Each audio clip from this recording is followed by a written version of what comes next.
ومعانا الكابتن عماد النحاسي المدير الفني لنادي اسوان. هنحب نساله النهارده على اللقاء وشاف المباراه ازاي. اهلا بيك كابتن عماد.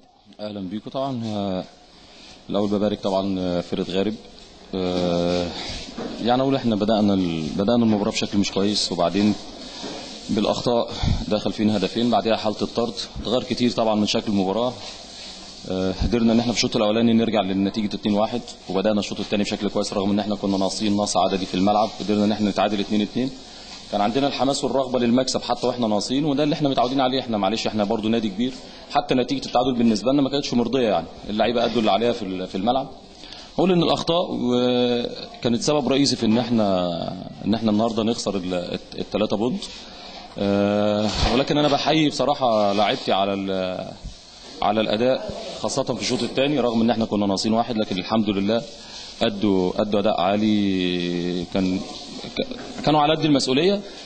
لكن انا مش عايز اقول عندي تحفظ على التحكيم او حاله الطرد. الحكم اللي شافه حسبه. ما اظنش ان الحكام دلوقتي حد بيبقى ليه ميول يكسب مين او يخسر مين، ولكن برضه هو الراجل انا بشوف من وجهه نظر ان هو عمل اللي عليه، حتى لو كان اخطا في بعض القرارات فده برضه وارد. زي ما احنا برضه لعبتنا اخطانا كتير، وده يمكن سبب الهزيمه، يعني سبب الخساره ان احنا عملنا اخطاء بدايه من اول المباراه. في دخولنا نفسه للمباراه ما كانش بشكل كويس.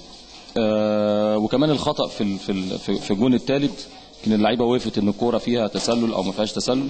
لكن في كل الاحوال انا وارد في الكوره ان احنا نخسر، وان شاء الله برضه هنكمل المسيره ان شاء الله، ونقدر نعالج الاخطاء اللي حصلت النهارده، ونقدر ان احنا باذن الله نرجع في الماتشات اللي جايه ان شاء الله بشكل اقوى. يعني الحمد لله احنا عندنا لعيبه كتير محترمين يقدروا نعدي المشكله او الازمه اللي حصلت النهارده بالنسبه للخساره.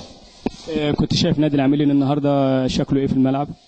والله انا يمكن حذرت اللعيبه. يمكن انت عارف طبعا بطبيعه البلد هنا والملعب والهواء، هم متعودين على الملعب، متعودين ازاي ياخدوا الهواء الشوط الاولاني وازاي يدافعوا الشوط الثاني.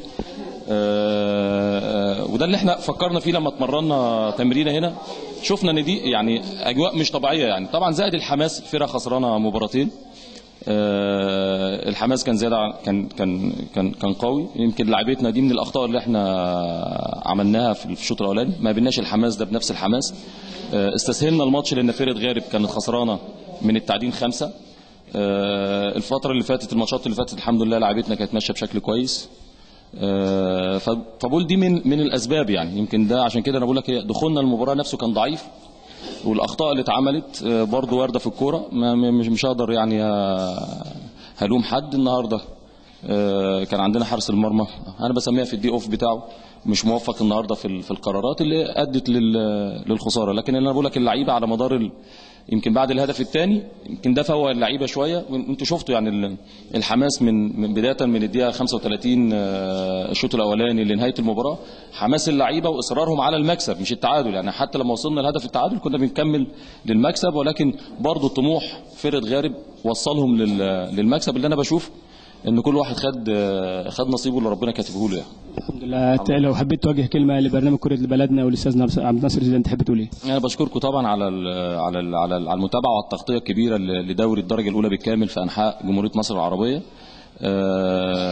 ونداء بس الكلام ده يمكن الاستاذ عبد الناصر عارفه كويس، للملاعب اللي في الصعيد والمشاوير البعيده. احنا جايين في 12 ساعه سفر، فالموضوع صعب جدا.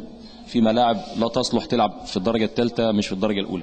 فنداء للناس المسؤولين بعد التطوير او التطور الكبير اللي حصل في الملاعب النهارده، كل مراكز شباب على مستوى الجمهوريه بتتعمل لجيل صناعي، حاجه يصلح ان انت تقدر تلعب عليها كوره، لكن في ملاعب لا يصلح ان يتلعب عليها كوره. الكلام ده انا بقوله من بدري.